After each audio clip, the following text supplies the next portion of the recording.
सबसे पहले तो आज जो हम किताब शुरू कर रहे हैं इसका नाम है अनवारे शरीयत। अनवारे शरीयत, ठीक है। आज एक पहले पार्ट के बारे में बात करेंगे। इसमें पहले में क्या आया और सबसे पहले बात कर लेते हैं इनके मुसन्निफ के बारे में। मुसन्निफ कहते हैं जिसने किताब को लिखा हो, जिसको आप हिंदी में कहते हैं लेखक। अभी थोड़े दिन पहले आप जब हिंदी का पेपर आप देने जा रहे थे तब मैंने आपको इसके बारे में बताया था। कोई भी किताब पढ़ो, उस किताब का लेखक आपको मालूम होना जरूरी है कि लेखक कौन था उसका। और इससे भी आगे अगर थोड़ा सा अगर और पढ़ना चाहो, कोई भी किताब पढ़ो तो उस लेखक के बारे में पढ़ लो थोड़ा, कि लेखक था कैसा, क्या करता था, क्या नहीं करता था, ताकि 100% ये है कि आप जब एग्ज़ाम देने जाओगे, चाहे वार्षिक का हो, चाहे अर्धवार्षिक का हो, चाहे टेस्ट हो, कोई भी हो ना, लेखे के बारे में ज़रूर पूछा जाता है साहब। फिर आपको नहीं आएगा तो इधर उधर देखोगे और पूछ एक दूसरे से कि ठीक है ये लेखक के बारे में। तो सबसे पहले अनवारे शरीयत के लेखक के बारे में जान लेते हैं। उर्दू में लेखक कहते हैं मुसन्निफ। बात नहीं, उठ जाऊंगा सीधा, पहले बता रहा हूं, देख लेना उधर।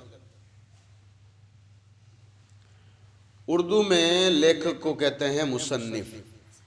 अच्छा, अब आप जो एग्ज़ाम देने जाओगे ना 31 जनवरी को, तो हो सकता है कि पहला आपका, क्योंकि वहाँ आपको ये क्या नाम है कॉपी नहीं दी जाएगी, सिंपल सा एक पेपर दिया जाएगा, ऐसा एक पेपर होगा, ठीक है। पहला सवाल ये हो सकता है कि अनवारे शरीयत के मुसन्निफ का नाम क्या है। उसमें 4 ऑप्शन होंगे। कितने? 4। पहला ऑप्शन ये होगा अलग अलग नामों से, उसमें से एक ये नाम भी होगा। आपको उस पे सही का निशान लगाना है, ठीक है, और बगैर कोई जल्दबाजी किए हुए। पहले बता रहा हूं, एग्जाम में कभी भी जल्दबाजी नहीं करनी चाहिए। 2 घंटे या 3 घंटे आपको दिए जाते हैं। अगर 30 सवाल भी हो ना, आराम से बंदा बैठ के कर सकता, अगर उसका दिमाग हाजिर हो।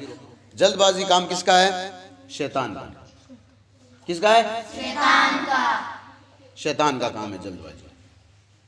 जल्दबाजी जितना आप करोगे उतना आप दुख पाओगे, बता दूं। और आराम से बैठ करके पहले उस पेपर को पूरा पढ़ लेना है। अब पहले तो उन सवालों को हल करना है जो सवाल हमें आते हैं। ऐसा नहीं है कि 1 2 3 लगाते जाओ नहीं भाई, जो हमें आता है, पहला सवाल आता है, पहला सवाल नहीं आता है, 5वां आता है तो पहले 5वें को कर लो, उसके बारे में फिर बैठ करके सोचो, ठीक है। अब उसका पहला सवाल आएगा कि किताब के मुसन्निफ का नाम क्या। तो किताब के मुसन्निफ का नाम है मुफ्ती जलालुद्दीन अमजदी रहमतुल्लाहि ताला अलैह। मुफ्ती जलालुद्दीन अहमद अमजदी। अब उसमें वो नाम आएगा आपके सामने लिखा, ऐसा लिखना नहीं आपको, उसमें आपको लिखा हुआ आएगा मुफ्ती जलालुद्दीन अहमद अमजदी, ये नाम आएगा वहां पे। आपको इसी पर टिक लगाना है। बाकी और भी 3 नाम होंगे, उनको छोड़ करके इस पर लगाना है, ठीक है। ये किताब के कौन है? लेखक है, मुसन्निफ है, मुसन्निफ याद रखना, ठीक है। अब इसके बाद में सफ़ा नंबर 9 से ये किताब शुरुआत होती है। पहले तो यहाँ पर ये इसकी फहरिस्त दी हुई पूरी, ठीक है। फहरिस्त का मतलब ये है कि इसमें ये पार्ट दिए हुए सब, 1 नंबर पे ये मतलब फिर आगे सफ़ा दिया हुआ। जैसे मान लो भाई इसमें सारी चीज़ें बयान है तो आगे पीछे यहाँ पर ये सफ़ा लिखा हुआ है, यानी पेज नंबर ये है इसका, ये चीज़ इतने पेज नंबर पे मिलेगी। समझ में आ रही बात? चलो अब हम खोलते हैं यहाँ से। कल सारी किताबें लेके आनी जिन जिनको दी हुई है, ताकि आप पढ़ने में आसानी हो, ठीक है। ये जो आप पेज नंबर 8 पे जाकर पढ़ लेना, पेज नंबर 8 पे ये जो लिखा है ना, ये जलालुद्दीन अहमद अमजदी, ये इनका लिखा हुआ है। ये इन्होंने पहली नज़र डाली और इन्होंने इस किताब के बारे में बताई, किताब है किसके बारे में। वहाँ हो सकता है कि आपका एक सवाल ये भी बन सकता है किताब किसके बारे में, ये भी आपको पढ़ना जरूरी है, दिमाग लगा कर हाजिर पढ़ना, ठीक है। अब चलिए पहला पार्ट शुरू करते हैं आज अनवारे शरीयत का। देखिए इसमें सबसे पहला सवाल ये सवाल है, इसका जवाब है, बहुत आसान है, ठीक है। सवाल नंबर 1 है, अल्लाह ताला के बारे में कैसा अकीदा रखना चाहिए? ये सवाल है। अकीदे का मतलब क्या है? पहले अकीदा सोचो। अकीदे का मतलब ये है कि अल्लाह के बारे में हमारी सोच कैसी होनी चाहिए। भाई जिसको हम मालिक मानते हैं, जिसको हम खालिक मानते हैं ना, उसके बारे में हमारी सोच कैसी होनी चाहिए। इसमें 8 या 9 चीज़ें गिनवाई, यही सोच हमारी होनी चाहिए अल्लाह के बारे में। पहली ये है कि अल्लाह एक है, अल्लाह एक है, मतलब उसके सिवा कोई अल्लाह तबारक व तआला की ज़ात, मतलब एक ही वो, उसके अलावा कोई अल्लाह है ही नहीं, यानी उसके अलावा हम अल्लाह किसी को कह ही नहीं सकते। हमारा खुदा एक है, उसका कोई शरीक नहीं है। शरीक का मतलब यह है कि ना तो उसका कोई बेटा है, ना उसकी बीवी है, ना उसका पड़ोसी है, ना उसका भाई है, कोई नहीं है, वो अकेला है। अगर इसमें शरीक अगर आप ठहराते हो, इसको कहते हैं शिर्क। कोई भी अगर ये कहते नहीं अल्लाह के अलावा कोई और भी है, यानी वो डायरेक्टली वो काम करता है अल्लाह की इजाजत के बगैर, वो खुद कर सकता है, तो ये अल्लाह की शरीक जात के साथ शरीक ठहराते हैं हम लोग, ठीक है ना। अगला पॉइंट इन्होंने गिनाया कि जमीन व आसमान और सारी मखलूक का पैदा करने वाला वही है। जमीन आ गई, आसमान आ गया, ये तो आपके समझ में आ गया। मखलूक कौन सी है? इंसान से लेकर के जितनी भी चीजें दुनिया में मौजूद है, पहाड़ है, दरख्त है, पत्ते हैं, नदियां हैं, कीड़े मकोड़े, ये सब अल्लाह की मखलूक है। खालिक वो है, मखलूक हम है, उसी ने बनाया, तो हमारा खालिक वही है, ठीक है। पैदा करने सारी चीजों को पैदा किसने किया है? अल्लाह ताला, ठीक है। अब आगे लिखा है वही इबादत के लायक है, यानी अगर पूजा अगर किसी की करनी है तो उसी की करनी है। पूजा के लिए सिर्फ वही है, इबादत के लिए सिर्फ वही है, उसके अलावा इबादत के लायक और कोई नहीं। आगे लिखा है दूसरा कोई नहीं है, सबको रोजी वही देता है, रोजी सबको वही देता है। आपकी किस्मत में जो रोजी लिखी है सबको वही देगा, बाकी रोजी देने वाला और कोई नहीं देगा, ठीक है। अमीरी, गरीबी और इज्जत व जिल्लत सब उसके इख्तियार में, यानी कि अगर किसी को इज्जत भी देता है तो वो देता है, जिल्लत अगर किसी को देता है तो वो देता है, गरीबी अमीरी सब ये अल्लाह के हाथ में। जिस मामले में हो अल्लाह का शुक्र अदा करते रहो, जो भी चीज़ दी है अल्लाह ने दी है, ठीक है ना। आपके पास अच्छे बाल है, किसी को बाल नहीं दिया अल्लाह पाक ने। आपके पास आंखें हैं, कि कई लोग अंधे भी हैं, आप लोग सही तरह से चल पा रहे हैं, किसी के पास पाँव नहीं है, सब में अल्लाह की मर्जी है। इसलिए अल्लाह का हर चीज़ को देख करके अल्लाह का शुक्र अदा करो। अल्लाह का शुक्र कैसे करना है? अल्हम्दुलिल्लाह रब्बिल आलमीन। कोई भी पूछे कैसे हो, अल्हम्दुलिल्लाह, अल्लाह का हर हाल में। इसका मतलब ये है कि हर हाल में अल्लाह का शुक्र है, सिर्फ जबान से नहीं, दिल से भी अल्लाह को मानो, ठीक है। जिसे चाहता इज्जत देता है और जिसे चाहता है जिल्लत देता कौन? अल्लाह ताला। ये पहला पार्ट चल रहा था, ठीक है ना। इसमें सवाल कौन सा है मैं आपको बता दूंगा। उसका हर काम हिकमत है। हिकमत का मतलब यह है कि वो जो भी करता है ना कोई उस काम में मकसद जरूर होता है। जो भी करता है उसमें कोई ना कोई मकसद जरूर होता है, लेकिन जरूरी नहीं है कि वो मकसद हमारे समझ में आए। मिसाल के तौर पर किसी के वालिद साहब का इंतकाल जवानी में हो जाए, अब सब कहते हैं कि भाई 90 साल का 100 साल का होना जो है चलना चाहिए। क्यों भाई? अल्लाह की हिकमत है, अल्लाह तबारक व तआला जानता है, हमें हर हाल में शुक्र अदा करना चाहिए। आगे देखते हैं।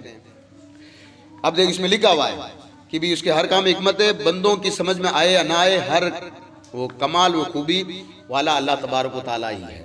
झूठ, दगा, खयानत, जुल्म वगैरह ऐब से पाक है, यानी ना तो अल्लाह झूठ बोल सकता है, ठीक है, और ना ही उसमें कोई ऐब है। कोई भी ऐब अल्लाह की जात में अगर कोई मानता है तो फिर उसका ईमान नहीं रहता है, बात याद रखें, ठीक है। वो हर ऐब से पाक, इसलिए किसी भी ऐब का मानना उसके लिए कुफर है। किसी भी अगर कोई कहे कि अल्लाह झूठ बोल सकता है, ये अल्लाह ऐब निकालना हुआ माज़ल्लाह, वो फिर काफिर है, बात याद रखें। चलिए आगे आते हैं। अगला सवाल ये बनता है कि अल्लाह ताला को बुढ़ऊ कहना जायज़ है? बुढ़ऊ का मतलब हमारे यहाँ बोलते हैं ज्यादा उम्र वाले को, या जिसकी अकल जाय हो चुकी हो, जिस पास अकल नहीं उसको बुढ़ऊ कहते हैं हम लोग। अब देखते हैं कि भाई कहना कैसा है। इसके बारे में मैं पहले कह चुका हूँ, ऐब उसमें कोई नहीं होना चाहिए। अगर ऐब मानते हो तो आप ईमान से खारिज हो। बुढ़ऊ भी एक तरह का ऐब है, अल्लाह को बुढ़ऊ नहीं कह सकते आप।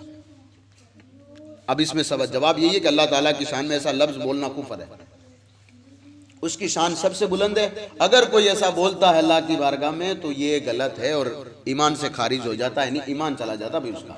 फिर वो कलमा पढ़ता रहे, नमाज पढ़ता रहे, कुछ भी करता रहे, ईमान नहीं रहता उसके पास। और जब ईमान नहीं रहता ना फिर नमाजों का कोई मतलब नहीं है। ईमान होना असल जरूरी है।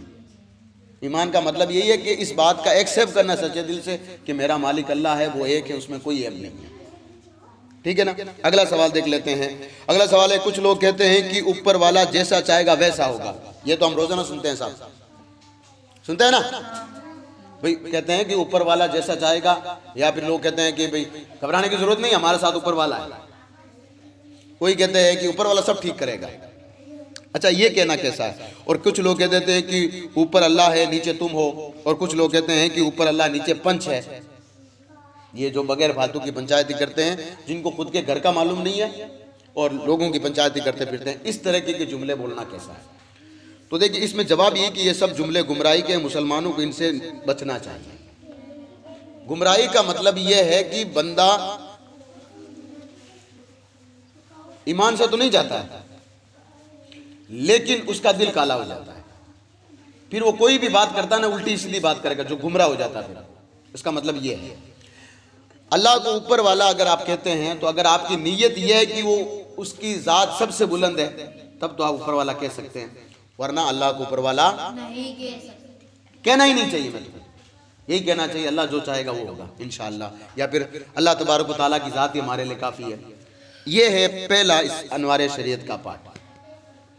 अब इसमें सवाल क्या क्या आ सकते हैं? देखिए, एबीसीडी में आप अगर मैं, क्योंकि तकरीबन 1 या 2 सवाल हर पार्ट में से होंगे। देखो, पहले तो इसमें यह है कि अल्लाह तबारक व तआला के बारे में, क्या अल्लाह तबारक व तआला में कोई ऐब हो सकता है अल्लाह की ज़ात में? अब उसमें 4 ऑप्शन होंगे, नहीं, मुझे नहीं पता, ये। अब हमारा अकीदा यही है कि अल्लाह तबारक व तआला की ज़ात हर ऐब से पाक है, पाक है। ठीक है ना, अल्लाह की ज़ात में ऐब नहीं है। दूसरा सवाल ये हो सकता है कि अल्लाह को ऊपर वाला कहना कैसा है? उसमें नहीं कहना चाहिए, सब कहते हो तो कहना चाहिए, इस तरह से होंगे तो नहीं कहना चाहिए, आपको उसी पर से टिक लगाना है। नंबर 3 पे अल्लाह तबारक व तआला की ज़ात के बारे में ये सारी गुड़ू वगैरह ऐसी बातें कहना क्या है? उसमें नहीं वगैरह नहीं आएगा, उसमें आएगा कुफर है, गुमराह है, मुसलमान है। तो आपको लिखना है अल्लाह की जो कुफर है, अल्लाह में, अल्लाह की ज़ात में जो ऐब निकालता वो क्या है? कुफर है। ये 3-4 सवाल इस तरीके से इंशाअल्लाह तबारक तआला रोज़ाना, अब थोड़ा टाइम पर आइए, 2 पार्ट अगर रोज़ाना लेंगे तो इंशाअल्लाह तबारक तआला 4-5 दिन में ये जो है 10-15 दिन में पूरी किताब हो जाएगी। तो मुश्किल काम नहीं है ना, ये आसान सी बात है यार। अल्लाह के बारे में ये देख लो, आपने अल्लाह के बारे में सब कुछ पढ़ लिया। ये आपका खालिक, आपका मालिक जो है, हम जिसको आप सजदा करते हो उसके बारे में आप देख लो, है कि नहीं है? इस तरीके से। और घर जाकर के, मैं फिर से कह रहा हूँ, इसको आप जाकर के पढ़िएगा और इसमें से आप खुद सवाल बनाने की कोशिश कीजिएगा भी क्या कौन कौन सा सवाल आ सकता है। अगर एबीसीडी में ये आ गया कि अल्लाह तबारक तआला किसी पर जुल्म कर सकता है, नहीं, अल्लाह तबारक तआला किसी पर जुल्म नहीं कर सकता, अल्लाह तबारक तआला किसी पर जुल्म नहीं करता है। जुल्म करना ये भी ऐब है, और अल्लाह तबारक तआला की ज़ात हर ऐब से पाक है। क्या अल्लाह तबारक तआला झूठ बोल सकता है? नहीं, ये भी ऐब है, और अल्लाह तबारक तआला की ज़ात हर ऐब से पाक है। ये बात याद रखें, ठीक है? इंशाअल्लाह तबारक तआला कल जो हमारा जो सबक होगा फरिश्ते और अल्लाह तबारक तआला की किताबों के बारे में। ठीक है, थोड़ा टाइम पर आने की कोशिश कीजिएगा। हालांकि कल तो संडे है, लेकिन फिर भी याद रखिएगा, ठीक है?